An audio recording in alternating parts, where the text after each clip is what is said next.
This is part 2 of the reasoning video. We're going to talk about their counterclaim.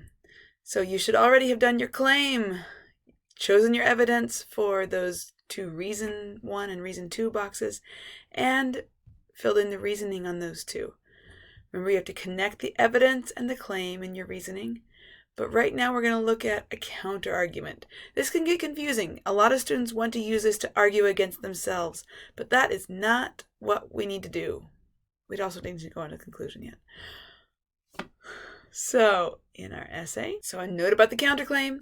This is the place where you explain why you are right and anyone who does not agree with you is wrong. You don't show the other side and prove them right too. You can't say both sides are right. You got to prove one wrong. For example, if you are writing that the Stamp Act was not justified, you would use this paragraph to explain why the arguments Parliament used to justify the war were wrong. So you can look at the other side and prove them wrong. Check your answers to the document questions to help you come up with ideas. Also, that this first one should probably come from your assignment 2-10, I believe it is, where we had the discussion and we came up with the justified and not justified reasons. That's the one you need to do here. So here we go. Some people say that the Stamp Act was justified because the colonists should have to pay their fair share of the cost of the French and Indian War.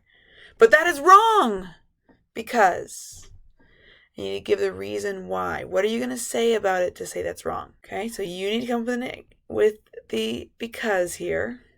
Why is that wrong?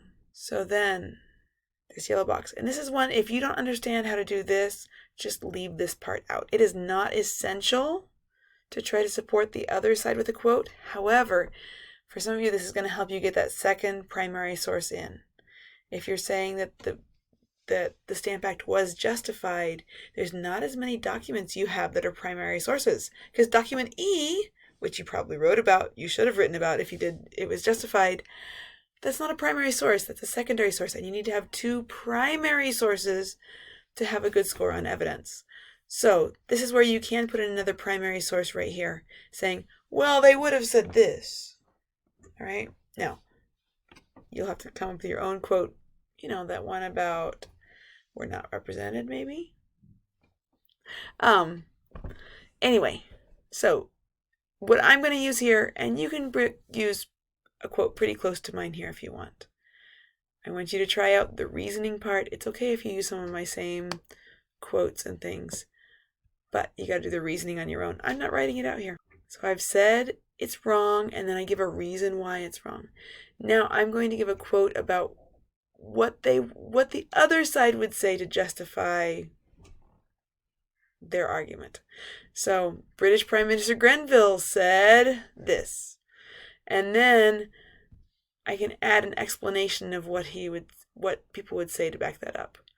I might give the detail that Britain had spent more than £1 million on the war, and they had a huge debt. Okay, I give some of those numbers from the background essay, and now here is the heart of it, where you really have to do well to do a good counter argument and get that 4. Try it out, even if you don't feel like you can do it well. Try it out, because sometimes you actually do pretty well, and you learn by trying. So now we're going to explain why that is wrong. So he's saying that they spent a lot of money. Well, I'm going to go back to my documents. I'm going to say, okay, what is it that the documents say that argue against that? They say, well, Britain has spent all this money, £1.4 million, which was a lot of money. But I'm going to look at document D. Gotta love Ben Franklin here.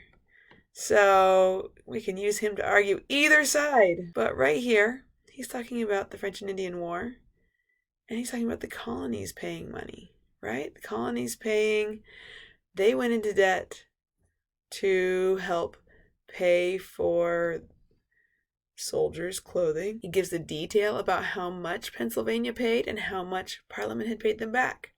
That's some pretty strong arguments to say, oh, well, the colonies were paying some. Now, if you're arguing the other side, you could say, well, compare that number to the amount that Britain spent and it wasn't their fair share. I don't know. You can decide. But I would do something from document D here.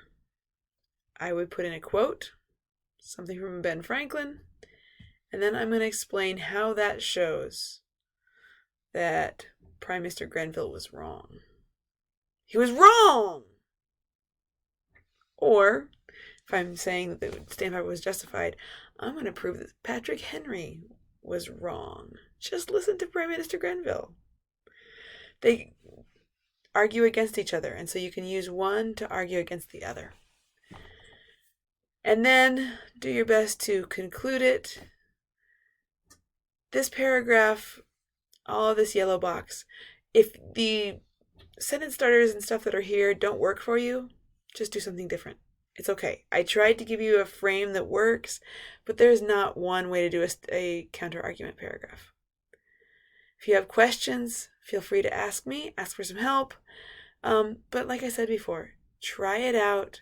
It's hard, but by the time you get to high school, you're going to have to do it to get a good grade. And so you need to be learning it now in middle school.